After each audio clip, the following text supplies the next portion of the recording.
Beautiful. Dan and Shay, Hot Country Radio. Welcome, guys. Dude, thanks for having us, man. The studio is sick. Well, I mean, this is actually the first time that we actually had somebody in the studio, so it's like the inaugural sort This of is it. We came hangout. up for the inauguration. You got a houndstooth chair and everything, dude. I know. I need a cigar. Old-fashioned. 100%. 100%. I want to run through just a few quick things on your resume, just because, like, we don't have a lot of time, and I just want to kind of break through some of the big things.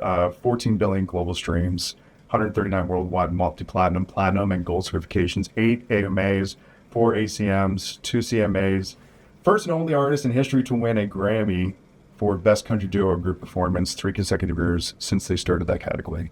Pretty sick. That's crazy. That's wild to hear. Did you even know any of that? Or Some of it. I know the Grammys. We keep track of that one. Yeah, this stuff's wild, man. That's awesome. We're grateful. It's we've been able to accomplish things beyond even our wildest dreams and imagination and bucket lists, and Right. it's beautiful. Yeah, we're still having more fun now, honestly, than we ever have. We've been doing this for a little over 10 years, and the fact that we still get to do it, the fact that we still get invited into radio stations to chat about our music and can hear our song on the radio is like just the coolest thing in the world. We don't take it for granted, and yeah, man, it's awesome. So thanks for reading those stats. Yeah, of course. Yeah. Anytime I'm having a bad day, I'm going to call you up. Hey, what were you saying again? Oh, yeah, sorry. Hang on, let me just... Thanks. We'll pay you that $20 later. Yeah, I got you. Let's talk about the World Cup national anthem. Holy crap, guys.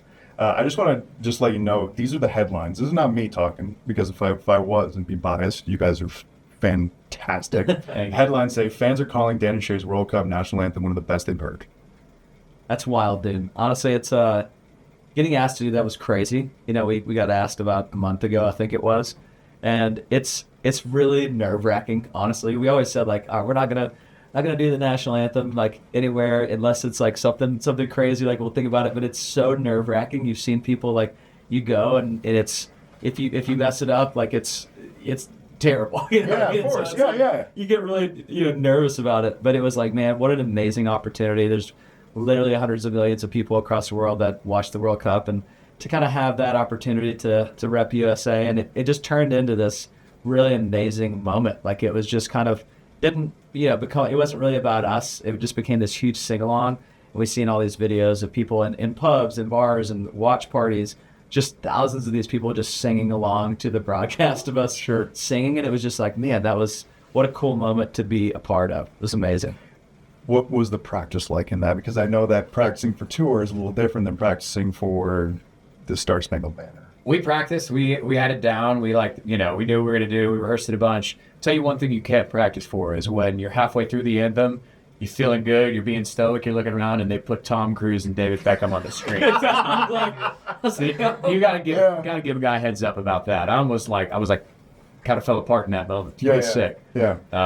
But yeah, Dan's slightly faint if you look really close. Oh yeah. Yeah, it was insane. But yeah, we wanted to do a good job with that. We knew the viewership would be high. And 100%. honestly, it's an important role. And it's funny, some of the TikToks, like there was a guy who was like, honestly, I give Dan and Shay credit for the U.S. winning that game. They went up early 2-0, and I have to say a lot of that would be due to Dan and Shay's national anthem. Because the boys were ready to run through a brick wall.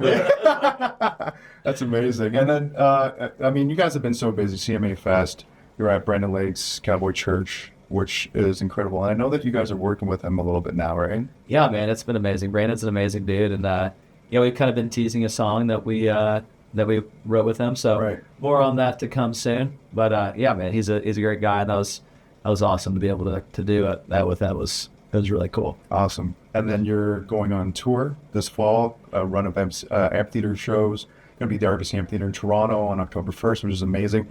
But it's been 2-ish years since you've toured last. The Heartbreak on a Map tour. Yeah, it's about 2 years. Yeah. Which is crazy. It doesn't feel like it's been that long. I'm just like, yeah, it has been 2 years. I was going to say 6 months. Right. But it's been a while. That's what I was going to ask. Like, it's been a long time. Like, your families, are they going to, like, it's probably been a while since they've seen you leave the house this often, right? Yeah, we've been on a little stretch right now for like 8 days. That's a long... Right, yeah. But luckily, touring in Nashville, the way country artists do it is kind of weekend warrior vibes. We'll go out Thursday, Friday, Saturday, home Sunday. Mm-hmm. So we're not usually gone too long, so it's you can see the fam and keep somewhat of a normal life, get home, do your laundry, I like to mow the lawn, and then we're back out. Right. So it'll be cool. We're looking forward to it. It's good cities, good markets, and Toronto, honestly, like, that's the show I think I'm looking forward to the most. It's gonna pop off. Awesome. Yeah, that venue is sick. Let's talk about the lead single "Say So" off this new album, Young, coming out on August 21st, I believe. Yeah. So we have this song that you partnered with the American Foundation for Suicide Prevention for this track, and massive message of hope. Why was there that collaboration involved with that song? Like, Yeah. was it the collaboration intentional, or was the song there and we're just like, okay, let's move forward with this? Yeah, and the song, that song happened, very naturally through conversation. We didn't walk into the writer's room and say that we're going to write that song. That was not a title that we had written down in our notes, like sometimes happens. But we just walked into the studio that day with a couple of buddies of ours and started talking about a friend that we lost a little over a year ago to suicide. And he had a lot to do with all of our careers and just our personal life. We loved him. And, we just started with kind of talking about that and kind of working through some feelings with it. Kind of unprompted, it just kind of turned into this conversation. And we wrote that song. We didn't know what it was going to be. We didn't know if this was going to be a Dan and Shay thing. Like, obviously, the topic, is really heavy. We're like, I don't know if this is something that'll ever come out, but we need to write this song today. Sure. And Dan played it for his wife, Abby, when he got home, and she was like, that's amazing that you wrote, that as a tribute to Ben on his birthday. And we had no idea when we wrote the song that it was his birthday that day. It would have been his 50th. And that was one of the first things that we were like, man, this is, that's more than coincidence. Like, this song was meant to be out into the world and to bring hope to people. And we kind of knew at that moment, like, at this point in our career, we sang about a lot of things, mainly our wives. Sure. And I think that it was something we had never tackled before, but it was natural, and it happened, through that conversation. We're like, this is important that we, let other people know, like, if you're going through a tough time, there's always somebody there that you can talk to. And, we knew with the video, we tackled it head on. If we were going to, to do this, we wanted to make sure that we, we're telling, the honest truth of, like, this is what this song is about. And this is inspired by real events. So I think it's important that we, talk to one another and make sure you're checking on your friends. I think that, especially as guys, we have a tough time admitting when we're going through a tough time. And so we just wanted this song to, obviously it's a very heavy, the first verse is very heavy in telling the story, but there is a message of hope. The bridge really kind of talks about that. The sun's always going to come up. Tomorrow it's a new day. And I think that it's important to remember that and to check on your friends, man. And this song means the world, and the response we've had on it is just, it feels amazing to be a part of. And this new album, Young, are we going to get more snapshots of that? Because, like, Bigger Houses, fantastic song. And I feel like these last two have been such, like, a down-to-earth moment for any sort of country music writing. Because, like, a lot of artists would love their fans to have relatability to the music. Bigger Houses and Say So, I got to be honest with you, is the most relatable thing that I've ever listened to, in my personal opinion. Like, in my personal life, too. Dude, thank you for saying that, man. That means a lot. And Bigger House was super special and important to us, Obviously, the song was a hit, did the thing, but, like, that song just meant a lot. You feel like when we stand on stage, at this point in our career, I feel like you could tell when we have conviction singing something. And I think if we truly believe something that we write and sing, our fans, because they believe in us, they're going to believe that song.